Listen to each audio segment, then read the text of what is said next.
Greetings to you.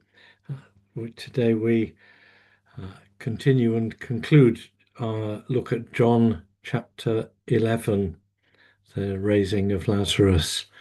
And obviously, this is one of the most powerful stories in the New Testament, and very obviously, in the way John, our author, structures his gospel, this is the climax of Jesus' ministry before what we call Holy Week, before he comes to Jerusalem for the final time to face the cross. It is, in many ways, the climax, the ultimate proof of his earthly ministry, demonstrating who he is. John's great aim is that those who read may believe that Jesus is the Christ, the Son of God, and have life in his name. And here is the affirmation that Jesus is the one who gives life. We've seen Jesus earlier in the gospel doing other wonderful things. He talks about new life to Nicodemus. He offers the water of life to the woman at the well. He offers the bread of life in chapter 6 after feeding the 5,000. He brings new light, new sight to the blind, and now he's bringing new life to the dead. Not that Lazarus was going to continue in this earthly life to live forever, but as a sign of who he is. He is the one who brings light and life into the world, as the prologue, the introduction to John's Gospel tells us. He is, in fact, as he insists, the light of the world. He's the bread of life. He's the light of the world. And here, as we saw last time, he is the resurrection and the life. Not just life, but resurrection to life after death. John's Gospel, some people read it as just about this life and without much of a future element to it. How much they miss. John's Gospel is all about preparing us for the life to come, for eternal life, for life post-resurrection. That's the wonder and the joy from our perspective. John's Gospel, from its other perspective, of course, is simply proclaiming Jesus as who he is, the Christ, the Son of God. But that's done for a purpose, that we may have life. And life in all its fullness, as is often talked about these days from John 10, verse 10, is so often misinterpreted as saying fullness of life here and now, joy, completion, justice, many other things. But actually what it's talking about is eternal life, resurrection life. That's what we're given a taste of, as the woman at the well was given a taste, a hint of living water, as the people fed the 5,000 near the lake were given a hint of the bread of life, as the man born blind was given a hint of what it would be like to see. But to see is much more than just to use these eyes that we have here and now. To see is the beginning of understanding who Jesus is and who God is and what he has prepared for us. And the raising of Lazarus is a hint, just a hint of what Jesus can do and will do. And it's a mighty good, big, powerful hint.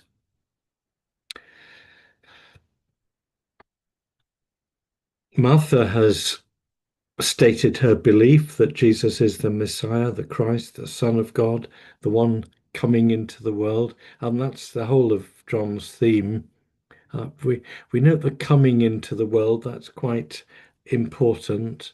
And for throw in a little uh, plug for a traditional view of Christianity, which I'm very happy with as an Anglican and many other parts of the church, in some way keep the church's year and begin the church's year with Advent, the time of coming. Advent isn't preparing for Christmas. Advent is the month of celebrating that Jesus is the coming one. He was coming into the world.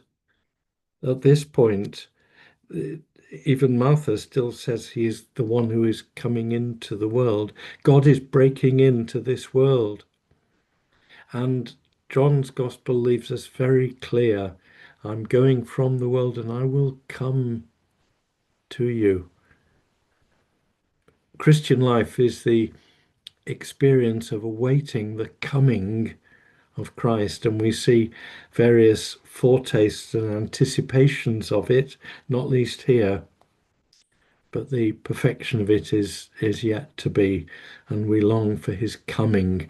And that shapes the whole of a church's year, if you put things that way. But much more importantly, it shapes the whole of the Christian life, that Jesus is coming. Anyway, when Martha has made that confession in verse 27, she goes back. Don't quite know why. She doesn't drag Jesus to Bethany, but they're not quite at Bethany. She's gone out to meet him. She goes back, leaves Jesus where he is, calls her sister Mary. The teacher is here and is calling for you. That word calling is important too. She called Mary, and it says the teacher is calling for you, summoning in some versions. John's language is astonishing. John's use of words is amazing. You could spend a long time enjoying studying dozens, any one of dozens of words in John's Gospel, and this calling or summoning is one of them. I'm not going to preach a sermon on the teacher is calling for you, but I could do. When she heard it, she responded appropriately. She got up quickly and went to him. That's the only response to Jesus' call. Jesus had not yet come to the village, but was still at the place where Martha had met him. The Jews who were in the house consoling her saw Mary get up quickly and go out. They followed her because they thought she was going to the tomb to weep there. Martha has told her privately in verse 28. That's going to be important a bit later on too. The Jewish tradition, very much on view here, is of public mourning and sometimes professional mourning. People, women in particular, would go round to a house where there'd been a death and wail and do a sort of public mourning exercise. When Mary came to where Jesus was and saw him, she knelt at his feet and said to him, Lord, if you'd been here, my brother would not have died. Just the same as Martha had said earlier. They've obviously discussed that and they're agreed on this matter. When Jesus saw her weeping, and the Jews who came with her also weeping, he was greatly disturbed in spirit and deeply moved. Uh, None of the translators, even this very excellent NRSV updated edition that I'm using, none of them seems to quite have the courage to translate a particular Greek word as it is always translated elsewhere. He was angry. He wasn't just deeply moved or greatly disturbed in spirit. He was angry, full of anger, powerfully angry. And he will be again in a few verses' time. And wherein is the anger? What's caused this anger, this disturbance of spirit? Deeply, deeply moved. I suspect that there are various theories. If you want my preferred theory, it's a twofold thing. One, of course, is he's angry at the power of death. He's angry that death destroys and distorts and damages God's beautiful creation. He's made us to live. But his anger at death is real, though I don't think that the clincher, because he's able to command death. He's going to do some more calling in a minute, isn't he? He's going to call Lazarus out of the grave. Oh, Jesus, call his word of calling so powerful. His anger at death isn't just the reason for his anger, seen and felt. I suspect it's partly anger at the professional mourners. When Jesus saw her weeping, and the Jews who came with her also weeping, he was greatly disturbed in spirit and deeply moved. Their public mourning is not helping Mary or Martha. He wants to deal with them privately, quietly. That's how he does his ministry, even when it's in public, to individuals who need help, even when they're in a public place. He will deal with them privately. He'll talk to them one to one, sometimes even take them away from the crowd. Martha has told Mary privately, the teacher is here and is calling for you. She doesn't want the crowd to come along too. The crowd of professional wailers and mourners is not helping. And that they kind of want to get away from that, but they can't because it's their culture that you have to mourn publicly. And Jesus sees Mary weeping, and the Jews with her also weeping. He is disturbed and angry. And he says, "Where have you laid him?" They said to him, "Lord, come and see." Jesus began to weep. More traditionally, Jesus wept. Depends how you want to translate a particular sort of past tense in the original. Either works perfectly well. Except note, his weeping is a different word from the weeping of the professional mourners and even of Mary and Martha. It's a more private sense of weeping.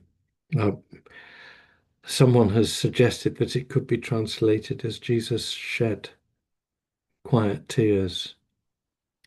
He isn't joining in with the wailing and mourning in the public sense it was done by the Jews.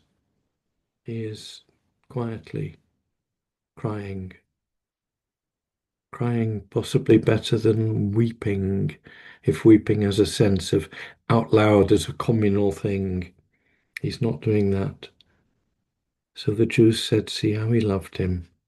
Their interpretation of his tears is his love for Lazarus, and that could be right. I suspect it might be rather more his love for Mary and Martha. Some of them said, could not he who opened the eyes of the blind man have kept this man from dying? Well, of course he could. He could have stopped the man being born blind. He could have done anything. But he's doing these things in order that they and we might believe that he is the Christ, the Son of God, the one coming into the world. Then Jesus, again greatly disturbed, angry, same word, came to the tomb. Now, why is he angry again? I, I think precisely he's angry in verse 38 because of what they are doing and saying in verse 37. They're making it public. They're making the grief worse for Mary and Martha. Couldn't this man Jesus, their friend, he could have saved him from dying, couldn't he? They're just rubbing in instead of sitting quietly with Mary and Martha, or even sitting quietly elsewhere and thinking and praying about them, but sitting quietly with them, quietly sharing their grief. They're going back over everything. Couldn't we have avoided this death? Couldn't Jesus have done something? Couldn't the doctors have done better? Couldn't the health service have done better? Couldn't this have been prevented? Isn't there a vaccine? There's a sort of almost irrational anger that people come out with after a death, which is understandable, but it doesn't usually help the mourner, the closest mourners. I think that's part of the anger here in verse 38, where they say, could not he who opened the eyes of the blind have kept this man from dying? Jesus is also, I suspect part of his anger is saying, and couldn't you lot just shut up? I may have got it wrong, but that's what I think's going on here. He's so angry with them and they're making it worse. He came to the tomb. It was a cave and a stone was lying against it. There is a cave of that sort in Bethany today, which is uh, visited a certain amount by pilgrims and tourists, though it's rather hard to get to nowadays because of political issues about that area, tragically. Jesus said, take away the stone, 39. Martha said to him, Lord, already there's a stench because he's been dead for 4 days. Jesus said to her, did I not tell you that if you believed, you would see the glory of God? This is what's going on. This is the rub of it. This is the reality. You would see the glory of God. So they took away the stone. And Jesus looked upwards and said, Father, I thank you for having heard me. I knew that you always hear me. I've said this for the sake of the crowd standing here, so that they may believe that you sent me. He isn't asking God to perform a miracle. He isn't asking God for permission to perform a miracle. He's making his communication with God public so they know what's going on. Not that he's seeking permission, but that he's acting in the Father's name and according to the Father's will with his own authority. When he'd said this, he cried out with a loud voice. One wishes one could have heard this. Lazarus, come out. He's calling to the body in the tomb all wrapped up. He's calling beyond. He's calling to the depths of the grave. He's calling to what in ancient times they called the place of the dead. He's calling to wherever Lazarus has gone. He's calling beyond this world into eternity and commanding Lazarus, come out. And the dead man came out, hands and feet bound with strips of cloth and face wrapped in a cloth, correct, proper Jewish burial ceremony and procedures of those days. Jesus said to them, unbind him and let him go. Don't hear more of Lazarus until the next chapter when he's having dinner with Jesus. Lovely. What's the response to this? Jesus calling with mighty power and calling the dead back to life, as one day he will call us back to life after we have died. Many of the Jews, therefore, who'd come with Mary and seen what Jesus did, believed in him. Wonderful, the professional wailing women, some of them came to faith in Jesus at that point. Lovely. Even those perhaps with whom he was angry for the way they were turning death into a public performance instead of allowing private grief. He may have been angry with them, but they come to faith. But some of them went to the Pharisees and told them what Jesus had done. So the chief priests and the Pharisees called a meeting of the council and said, "What are we to do? This man is performing many signs. If we let him go on like this, everyone will believe in him, and the Romans will come and destroy both our holy place and our nation."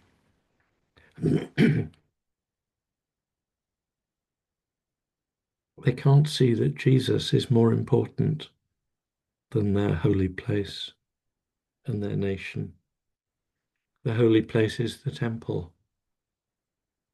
And Jesus, Matthew, in Matthew's Gospel, says, "Greater than the temple is here," talking about himself. The holy place, the most important thing in Israel, the same mountain where Abraham took his son Isaac to be sacrificed, and the Lord provided the sacrifice. The most holy place, the land which David bought and where Solomon built the temple, our holy place. And Jesus is greater than the holy place. Now, we don't know, some of the experts disagree. I have my personal preference, but it's purely that. When John's Gospel was written, the key question is, was it before or after the destruction of Jerusalem, and particularly the complete destruction of the temple in 70 AD? You can go up to the Temple Mount now, or you can if the Jewish authorities allow it. You can go up to the Temple Mount and not a stone of the temple remains. And in the valleys around the Temple Mount are still hundreds and hundreds of stones from the original temple. Many have been taken for building and so on, but it's now an archaeological park at the bottom, preserving others. Not one stone was left standing. And this is their concern, that if everyone believes in Jesus, there'll be some sort of rebellion against Rome, and Rome will come and destroy our temple. Of course, if everyone had believed in Jesus, there wouldn't have been a rebellion against Rome. But the huge irony is that Rome destroyed their temple anyway, without most of them believing in Jesus. Rome destroyed their temple because they kept rebelling against Roman rule, and destroyed their city in horrendous massacre in 70 AD. We don't know whether the gospel is written after that, in which case this is very ironic. Mustn't let people believe in Jesus, or the Jews might destroy our temple. And 40 years later, the Jewish leaders still haven't believed in Jesus, and the temple is destroyed anyway. If John's Gospel is written earlier, it's still a dire warning. One of them, Caiaphas, high priest that year, "You know nothing at all. You don't understand. It's better for you to have one man die for the people than to have the whole nation destroyed." He didn't say this on his own, but being high priest that year, he prophesied that Jesus was about to die for the nation. This wretched Caiaphas, who's interested in his own power and maintaining it, and maintaining the authority of the priesthood and the tradition, and will not accept Jesus as the fulfillment of all the promises which he claimed to be waiting to be fulfilled. He couldn't accept Jesus. as God coming among them. He couldn't accept Jesus as the fulfillment of the holy city, the temple, God's presence among them. He refused Jesus, but God gave him a word of prophecy that one man had to die for the nation. He didn't know what he was saying, but he said it. And not for the nation only, but to gather into one the dispersed children of God. Here's one of John's great themes. You've got it back in chapter 10. The good shepherd will call other sheep not of this fold, and there'll be one fold with one shepherd.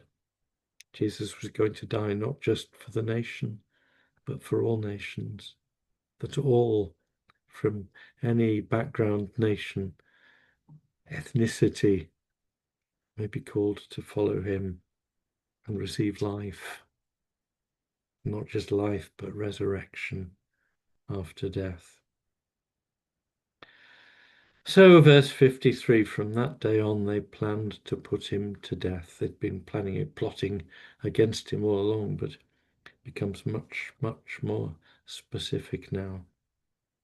Jesus, therefore, no longer walked about openly among the Jews, but went from there to a town called Ephraim in the region near the wilderness, and he remained there with the disciples. We're not certain where Ephraim is. There's various bits of speculation in the books. In the late 1800s, early 1900s, one of the very influential teachers and archaeologists decided that the location of Ephraim was a little, what's now a Palestinian village, about 10 miles north east of Jerusalem, was this village called Ephraim. We don't know for certain. Somewhere in the hill country, it's been suggested in somewhere in the desert, which can mean the hill desert, or it can mean the down the hill near the river desert. It's the second time he's gone away, biding his time, because he remains with the disciples there. Sense of biding his time, as he did before being called up to Bethany for the astonishing raising of Lazarus. Before that, he'd been hiding out, keeping away, just the other side of the Jordan. Now, if the current thinking of the experts is right, he's been hiding away in the hill country, we would say very close to, on today's map, the town of Ramallah, but just again a little bit to the north and east of that. Not far from Jerusalem, but it could have been any of the villages which were there then, in either the Judean part of the desert or even again across the river into what's now the Kingdom of Jordan. But the point is, he gets away from Jerusalem and the Jews who are plotting to kill him, because his hour has not yet come. Comes in the next chapter. We'll get there. Now the Passover of the Jews was near. 55. And many went up from the country to Jerusalem before the Passover to purify themselves. Some went early to the festival. They were looking for Jesus and asking one another as they stood in the temple, "What do you think? Surely he will not come to the festival, will he?" It's now public knowledge that the Jews are out to get him, the Jewish leaders, the chief priests. It was fairly public knowledge they were out to get him after the healing of the man born blind. Chapters 9 and continuing in chapter 10. But after this raising of Lazarus, that's too much. It's the absolute last straw. Why they can't see that it's the completion of Jesus showing who he is and coming among them as Saviour, but they can't see that. They won't have it. And the ordinary people come and say, well, Jesus, the great preacher who's been here at so many of the great festivals, will he be here? Will he be here? He can't, because the Jewish leaders are going to kill him if he turns up. Verse 57, now the chief priests and the Pharisees had given orders that anyone who knew where Jesus was should let them know, so that they might arrest him.